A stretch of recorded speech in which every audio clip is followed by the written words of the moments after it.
कैसे याद करते हैं श्यामा प्रसाद मुखर्जी? आज डॉक्टर श्यामा प्रसाद मुखर्जी 125 साल के हो गए और हमारे लिए वो आज भी हैं।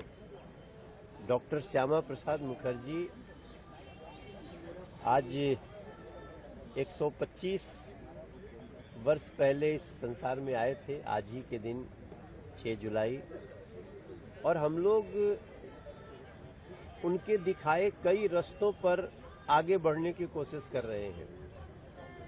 आप सबको मैं याद दिलाऊं सबको कि सबसे पहले देश की औद्योगिक नीति बनाने वाले भी श्यामा प्रसाद मुखर्जी थे।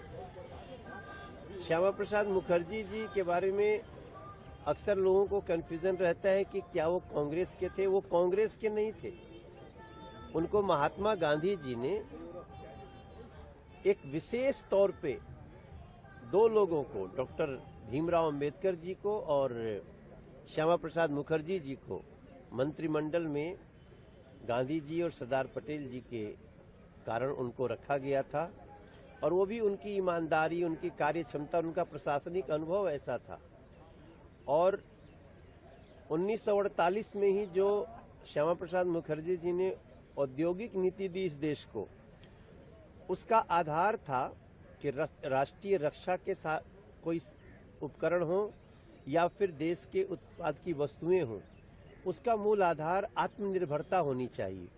और आज उसी को नरेंद्र मोदी जी देश के प्रत्येक व्यक्ति को, देश को उसी आधार पर आगे बढ़ाने में लगे हुए हैं। इसलिए हम आज उनकी जयंती पर एक बार पुनः उनको याद भी कर रहे हैं और उनके दिखाए रास्तों पर चलने का शपथ भी ले रहे हैं। आज लोकनायक अस्पताल के बाहर सौरभ भारद्वाज प्रदर्शन कर रहे हैं इस बात घोटाले के मामले में।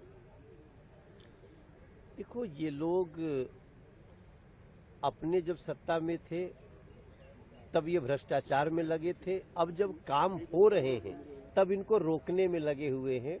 ऐसे लोगों को पता होना चाहिए ये भारतीय जनता पार्टी की सरकार है और भारतीय जनता पार्टी की सरकार शुचिता के साथ चलेगी। और किसी ने भी गड़बड़ी की तो उसको बचने का कोई रास्ता नहीं मिलेगा, चाहे वो कोई भी हो।